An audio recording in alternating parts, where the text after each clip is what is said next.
Je vais dans cette vidéo continuer la correction de l'exercice 14 du TD11.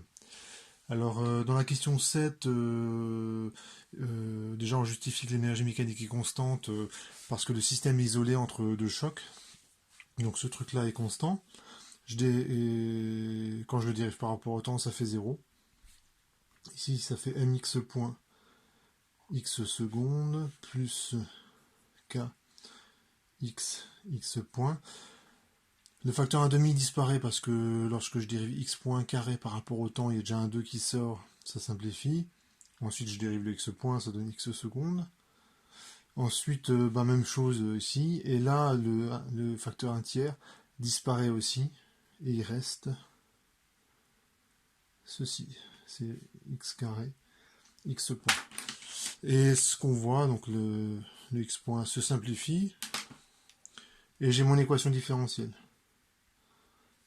Donc je reconnais le terme que j'avais tout à l'heure, et il y a un nouveau terme qui apparaît, c'est epsilon x au carré.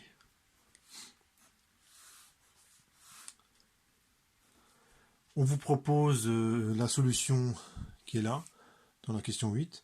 J'ai justifié que cette solution c'était un bon candidat, et je vais réinjecter ce truc-là là-dedans. Donc il faut que je dérive deux fois ce truc-là. Ensuite que je réinjecte le x là, et le fait que ce soit au carré, il y a plein de termes qui vont sortir. Donc ça donne quoi quand je dérive, ça donne moins oméga carré.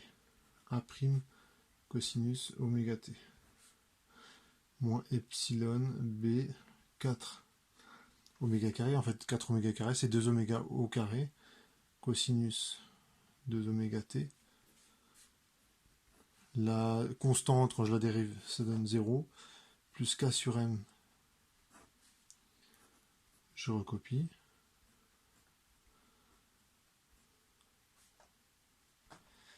Oméga t plus epsilon c', moins epsilon, et je recopie.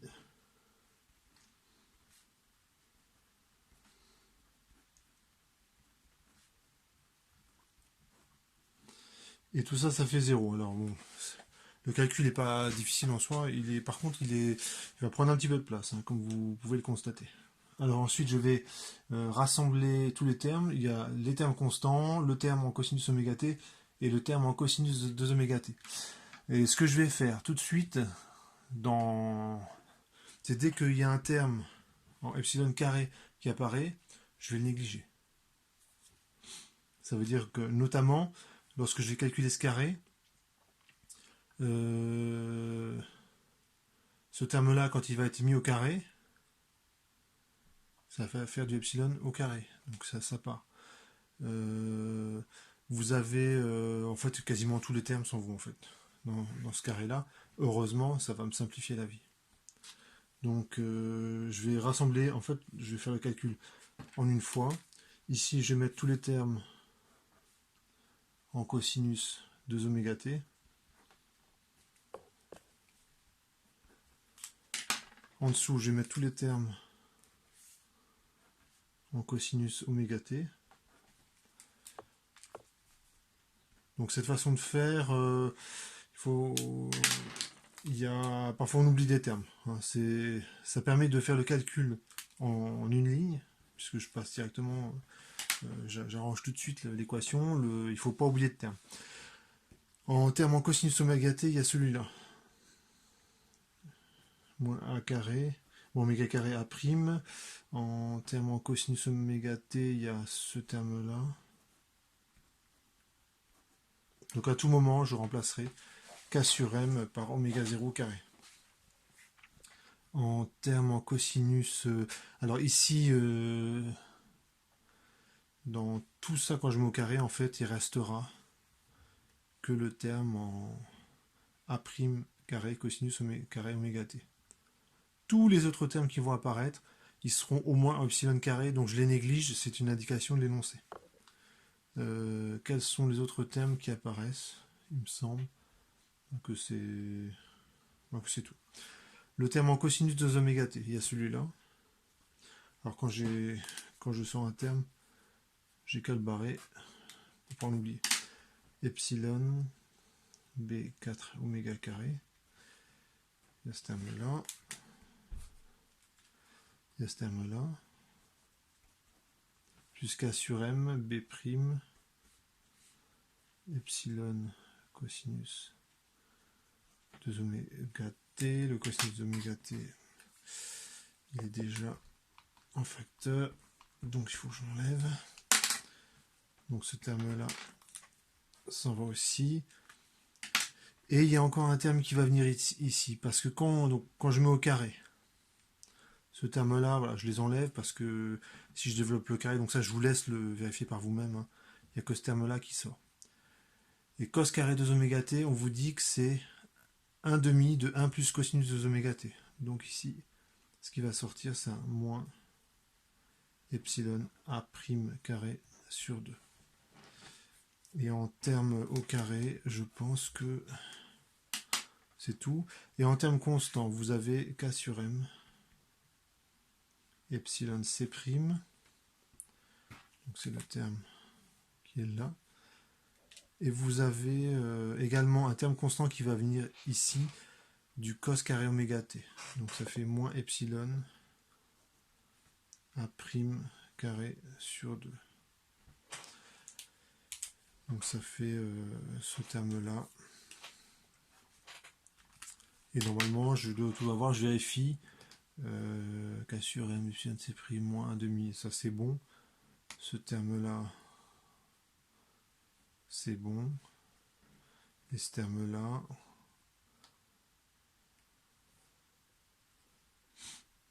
et ouais, normalement ça devrait aller. Donc j'ai la forme, j'ai tous les termes qui sont également rappelés dans l'énoncé. Donc on peut vérifier qu'on n'a pas fait d'erreur. Donc oméga 0 carré, B' moins 4 oméga carré, B' moins 1,5 de A' carré, epsilon cosinus 2 oméga t. Ici oméga 0 carré moins oméga carré. Oméga t, et enfin oméga 0 carré epsilon c' moins 1,5 de epsilon a' carré, et ça fait 0. Donc bon, c'est le résultat est donné dans l'énoncé, on vérifie que tout va bien. Ce terme-là doit être nul, doit donner 0 quel que soit t. Donc la seule façon d'y arriver, c'est que chacun des termes est nul. Hein. Il suffit simplement, si vous n'êtes pas convaincu, on peut toujours trouver un instant t où par exemple je peux annuler les deux cosinus. Donc je peux déjà montrer que ce terme-là est forcément nul, hein, puisque cette équation est vraie à tous les instants. Une fois que j'ai démontré que ça c'est nul, je peux trouver un instant où ça c'est nul et ça c'est non nul. Donc ce terme-là est également nul. Une fois que j'ai démontré que ces deux termes est nul, et ben ce terme-là est forc'ément nul. Donc j'arrive à la question 9, qui est assez facile pour le coup. J'ai oméga 0 carré B' moins 4.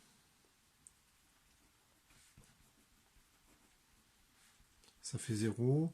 Oméga 0, c'est oméga. Ça vient de... Et donc je peux remplacer ici. Oméga, c'est oméga 0. Et du coup, j'ai une simplification. Tout ça, ça vaut moins 3. Oméga 0 carré B'. Et enfin, j'ai cette équation-là. C'est quasiment immédiat. L'epsilon, je le mets en facteur, il se simplifie. Donc C', c'est A' carré sur 2 oméga 0 carré. Je m'en compte, il y a une erreur d'énoncé, il me semble, puisque là il me manque un epsilon. Alors pourquoi je l'ai...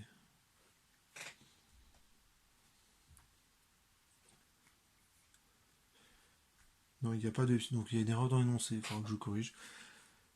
Donc ça c'est bon, et j'ai immédiatement que B', ça vaut moins A' carré sur 6 oméga 0 carré. Et donc j'ai le résultat qui est demandé dans l'énoncé, hein. Donc j'ai oméga qui est égal à oméga 0, B' c'est moins A' carré sur 6 oméga 0 carré, et C' ça vaut A' carré sur 2 oméga 0 carré. Alors je vais juste vérifier le epsilon que j'ai pas et qui est dans l'énoncé. Voilà, donc effectivement il doit y avoir il y a une erreur d'énoncé. Il n'y a pas de epsilon ici. Donc question 10, la valeur moyenne de x. Donc je vous remontre l'expression de x. La moyenne d'un cosinus c'est 0, la moyenne de cosinus de oméga t c'est 0, et donc il va rester, la moyenne de x en fait c'est epsilon c'.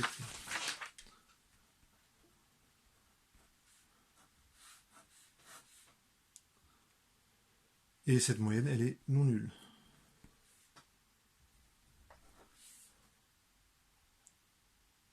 Ensuite je remplace c' par son expression, donc ça fait epsilon A' carré sur 2 oméga 0 carré. Et comme on fait un traitement en perturbation et que epsilon est tout petit, je vais reprendre l'expression de A' de tout à l'heure. Donc ça fait x epsilon kbt sur m 2m oméga 0. Oups, je dis une bêtise.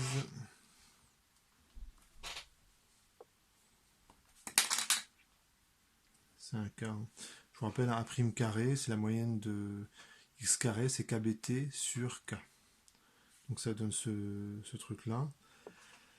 Et donc là, je remanie un petit peu, donc c'est kb sur 2 k oméga 0 carré fois t.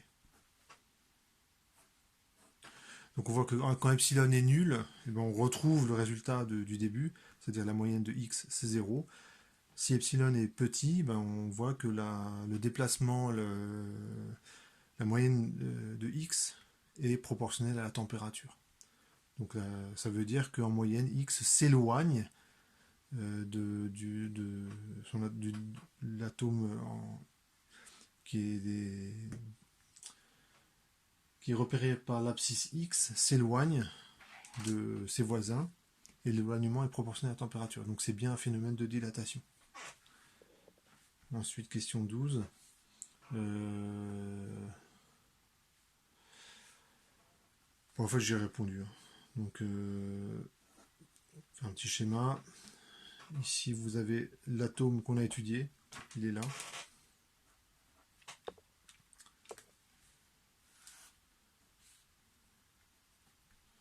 Le 0 est là. Et ce qu'on montre, c'est que du fait de l'agitation thermique, ces deux atomes-là s'éloignent l'un de l'autre. Donc celui-là en moyenne, il va aller un peu à droite. Et donc ça correspond bien à un éloignement. Et donc c'est un phénomène de dilatation. Et voilà, ça achève cet exercice.